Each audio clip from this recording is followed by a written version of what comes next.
السلام عليكم، ان شاء الله تكونوا كامل بخير وكامل في صحة جيدة يا رب.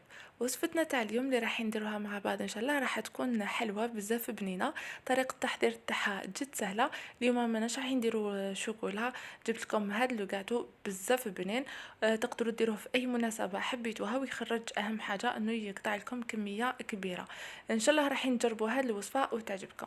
نبداو على بركة الله في المقادير. عندي هنا 250 غرام تاع مارغرين. رايحين نطلعوها شويه بالباتر كيما راك تشوفوا بهذه الطريقه. تخدموها مليح. هنا هاد المكونات تقدروا تخدموهم بيدكم. ماشي لازم تخدموه بالباتر. من بعد هنا راح نزيد عندي 50 غرام نتاع زيت ما يعادل 5 مغارف كبار. ورايحين نخلطوا المكونات كيما راك تشوفوا بهذه الطريقه. من بعد اللي خلطتهم مليح راح نزيد هنا عندي 100 غرام نتاع العسل ما يعادل كذلك 5 مغارف كبار يكونوا معمرين مليح نتاع العسل. هنا اي نوعيه تاع عسل حبيتوها رايحين اديروها. وراح نخلطوا المكونات كامل مع بعض كما شفتوا هنايا ما استعملناش السكر لانه استعملنا العسل. في هذه المرحله تقدروا هنايا تحبسوا وتزيدوا باقي المكونات يعني ما ديروش البيض. مي انا راح نزيد حبه نتاع بيض. نتوما اذا كنتوا ما تحبوش البيض ولا عندكم في الدار اللي ما ياكلش البيض هذه الحلوه راح ديروها كيما راهي. في هذه الخطوه نتوما برك ما ديروش حبه تاع البيض، انا حبيت ندير حبه تاع البيض. من بعد هنا راح نزيد كذلك عندي 100 غرام تاع حلوه الترك اللي هي الكاكابيشو ولا الشامية. راح نزيد منها 5 مغارف كبار. وراح نزيد هنا كذلك عندي 70 غرام تاع كاوكاو محمص ومرحي تقريبا بالملعقة كذلك 5 مغارف كبار. هنا هذا الكاوكاو انا حمصته ورحيته. الخشين خليته للتزيين من بعد. وهذيك الغبرة اللي تبقى لي كي نغربلها هي اللي راح نديرها هنايا. من بعد راح نزيد كمية نتاع الفارينة كيما راك تشوفوا. وراح ندير نص باكي تاع لا ليفور شيميك اللي هي خميرة الحلوى ولا خميرة الكاطو. راح ندير هنا نص الباكيت تاع خميرة الحلوى اللي هي 2 مغارف صغار. وراح نكمل من الخليط تاعي هنا بالفارينه. هنا الفارينه دائما لازم تكونوا غربلتوها. هنا ما نقدرش نعطيكم يعني ما نقدرش نحدد لكم الكميه اكزاكتومون تاع الفارينه. مي روحوا معها بشويه بشويه حتى تنطم معكم كما راكم تشوفوا تحصلوها ان بات سابلي تجيكم بزاف خفيفه. هنا راح نحل لاباط نتاعي نزيد لها شويه تاع فارينه كيما راك تشوفوا بهالطريقه. وراح نفتحها. شوفوا هاد المكونات بزاف ساهلين يعني تقدروا تحفظوهم وتجربوها. عندك 250 غرام نتاع زبده وعندك هنايا باقي المكونات بالملعقه كامل 5 مغارف كبار. اذا درتوا بالجرام اكيد كنت ذكرت لكم المقادير بالجرام. من بعد اللي طبعتها كيما راك تشوفوا انا درت شكل مثلث نتوما اي شكل حبيتوه مربع مدور وش بغيتو. وراح ندخلها الطيب على درجه حراره 180 درجه كالعاده. صابلي تاعنا نطيبوه غير ملتح. راح نوجدو هنا الحشو نتاعنا. الحشو واش راح نحتاجو فيه؟ عندي 100 غرام نتاع حلوة الترك.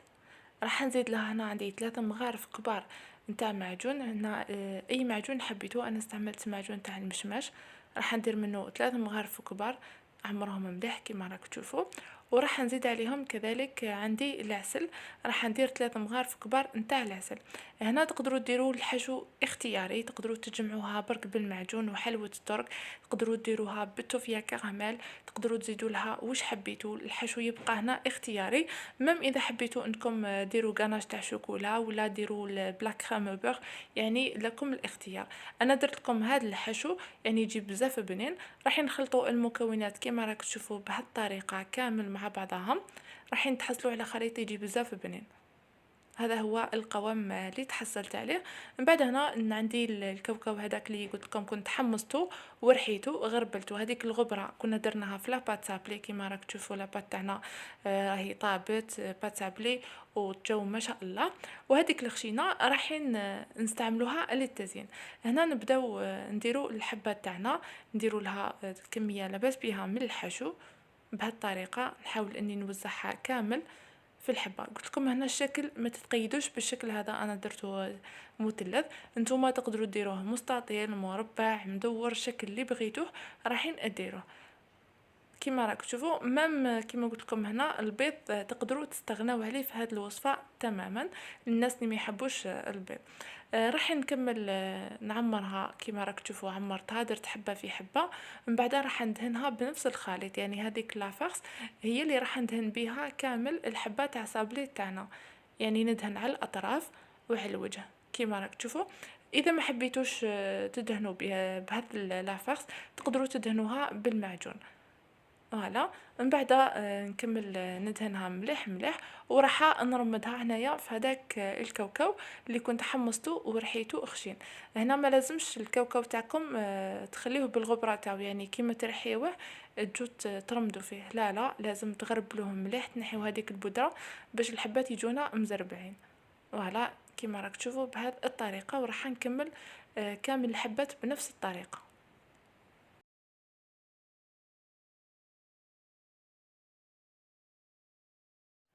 من بعد كيما راك تشوفوا كملت رمتهم كامل.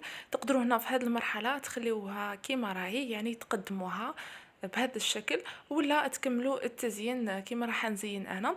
مام هنا اذا كان ما عندكمش الكاوكاو تقدروا ترمدوها في القطايف يكونوا محمصين، ولا قلت لكم هنايا التزيين يبقى اختياري. انا راح ندير هنا مجموعه من المكسرات، زدت لها هنا الناباج وزدت لها كذلك العسل باش تعطيني هذيك اللمعه. هذا ما كان نخلط المكسرات كامل. هنا المكسرات كنت حمصتهم، وراح ندير من كل نوع حبه. قلت لكم هنا ماشي شرط ديروا المكسرات كيما درت انا، تقدروا تدوا الوصفه كيما راهي، تزينوا بخطوط تاع شوكولا ولا موتيف تاع شوكولا هذوك تاع صحايتكم، ولا على حساب المناسبه اللي عندكم. هم كاينين هذوك لي ترانسفير تاع شوكولا، هذوك لي موتيف يجوا مكتوبين فيهم مزينين فيهم، تقدروا تزينوا بهم. تقدروا كذلك تزينوا بحبيبه تاع كاوكاو ولا لافايدور برك، يعني كاين بزاف حاجات للتزيين، يعني وش يساعدكم كل وحده ومقدورها. انا حبيت ندير بالمكسرات، وانتم اكيد راح ديروا بوش حبيتوا. مام الكاوكاو اللي ما تقدرش على الكاوكاو تقدر تستغنى عليه وتعوضها بالقطايف، ولا ترمدها في نوات كوكو ولا في الجلجلان، ولا المهم هاد لاغوسات بزاف بنينه. كيما راك تشوفوا هنا زدت لها هذوك المكسرات، وعندي حبه تاع لي سيريز كنت قسمتها على 4 وزينت بها. كيما راك تشوفوا هذا هو الشكل النهائي تاع الحلوى تاعنا، تجي بزاف بنينه. ان شاء الله راحين تجربوها وتعجبكم. وصلنا لنهايه الفيديو، كانت هذه هي الوصفه تاعنا تاع نهار اليوم. فرجه ممتعه في وصفه اخرى ان شاء الله. سلام.